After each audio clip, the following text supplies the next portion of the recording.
Hi friends, welcome back to my channel. ಯಾರೆಲ್ಲ ನಮ್ಮ ಚಾನಲ್ನ ಫಸ್ಟ್ ಟೈಮ್ ನೋಡ್ತಾ ಇದ್ದೀರಾ ಪ್ಲೀಸ್ ಸಬ್ಸ್ಕ್ರೈಬ್ ಮಾಡಿ ಅಂತ ಹೇಳ್ತಾ ಇವತ್ತೊಂದು ಟೇಸ್ಟಿ ಆದಂಥ ಸಬ್ಬಕ್ಕಿ ಪಾಯಸನ ಯಾವ ರೀತಿ ಮಾಡೋದು ಅಂತ ನೋಡೋಣ.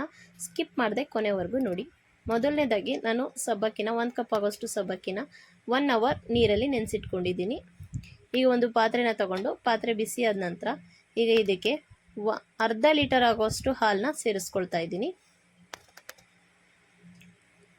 ಹಾಲು ಸೇರಿಸಿದ ನಂತರ ಹಾಲು ಸ್ವಲ್ಪ ಬಿಸಿ ಆಗಬೇಕು, ಚೆನ್ನಾಗಿ ಕಾಯಬೇಕು. ಹಾಲು ಕಾದಾದ ನಂತರ ಈಗ ಇದಕ್ಕೆ ನೆನೆಸಿಟ್ಕೊಂಡಿರೋಂಥ ಸಬ್ಬಕ್ಕಿನ ಸೇರಿಸ್ಕೊಂಡು ಬೇಯಿಸ್ಕೊಳ್ಳೋಣ. ಸಬ್ಬಕ್ಕಿ ನೆನೆಸಿರೋದ್ರಿಂದ ಬೇಗ ಬೇಯ್ತದೆ. ಇದನ್ನು ನೀಟಾಗಿ ಮಿಕ್ಸ್ ಮಾಡಿಕೊಂಡು ಬೇಯಿಸ್ಕೊಳ್ಳೋಣ.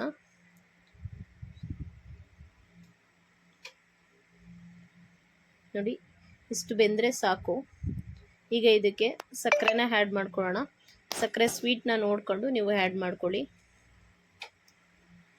ಸಕ್ಕರೆ ಆ್ಯಡ್ ಮಾಡಿದ್ದಾದ ನಂತರ ನಾನಿಲ್ಲಿ ಒಂದು 2 ಪ್ಯಾಕೆಟ್ ಆಗುವಷ್ಟು 5 ರೂಪೀಸ್ದು ಬಾದಾಮ್ ಪೌಡರ್ ಪ್ಯಾಕೆಟ್ನ ಒಂದು 2 ಪ್ಯಾಕೆಟ್ನ ಸೇರಿಸ್ಕೊಳ್ತಾ ಇದ್ದೀನಿ. ಸೇರಿಸ್ಕೊಂಡು ನೀಟಾಗಿ ಮಿಕ್ಸ್ ಮಾಡ್ಕೊಳ್ಳೋಣ. ನೀಟಾಗಿ ಮಿಕ್ಸ್ ಮಾಡಿದ್ದಾದ ನಂತರ ಈಗ ಇದ್ರ ಜೊತೆಗೇ ನಾನು ಒಂದು ಸ್ವಲ್ಪ ಚಿಟಿಕೆ ಆಗುವಷ್ಟು ಏಲಕ್ಕಿ ಪೌಡರ್ನ ಕೂಡ ಸೇರಿಸ್ಕೊಳ್ತಾ ಇದ್ದೀನಿ.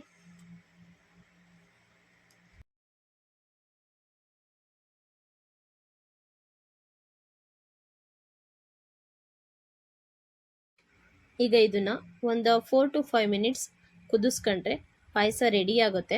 ಅಷ್ಟರೊಳಗೆ ನಾವು ದ್ರಾಕ್ಷಿ ಗೋಡಂಬಿನ ಫ್ರೈ ಮಾಡ್ಕೊಳ್ಳೋಣ. ಒಂದು ಚಿಕ್ಕದು ಪ್ಯಾನ್ನ ತಗೊಂಡು 1 ಸ್ಪೂನ್ ಆಗೋಷ್ಟು ತುಪ್ಪನ ಸೇರಿಸ್ಕೊಂಡಿದ್ದೀನಿ. ತುಪ್ಪ ಬಿಸಿ ಆದ ನಂತರ ಈಗ ಇದಕ್ಕೆ ಸ್ವಲ್ಪ ಗೋಡಂಬಿನ ಸೇರಿಸ್ಕೊಂಡು ಫ್ರೈ ಮಾಡ್ಕೊಳ್ಳೋಣ.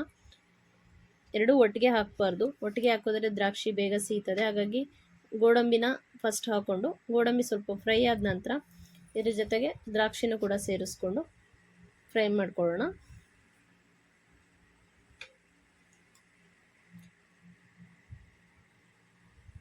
ನೋಡಿ, ಎರಡೂ ಇಷ್ಟು ಫ್ರೈ ಆದರೆ ಸಾಕಾಗುತ್ತೆ.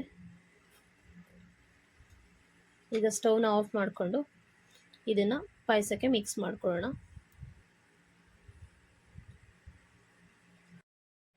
ನೋಡಿ, ಈಗ ಟೇಸ್ಟಿಯಾದಂಥ ಹೆಲ್ದಿಯಾದಂಥ ಸಬ್ಬಕ್ಕಿ ಪಾಯಸ ರೆಡಿಯಾಗಿದೆ.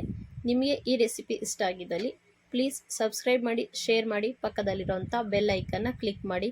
ನಮಗೆ ಇದೇ ರೀತಿ ಸಪೋರ್ಟ್ ಮಾಡ್ತಾಯಿರಿ. ಮತ್ತು ನೀವು ಯಾವ ರೀತಿ ಮಾಡ್ತೀರಾ ಅಂತ ಕಾಮೆಂಟ್ ಮಾಡಿ. Thank you.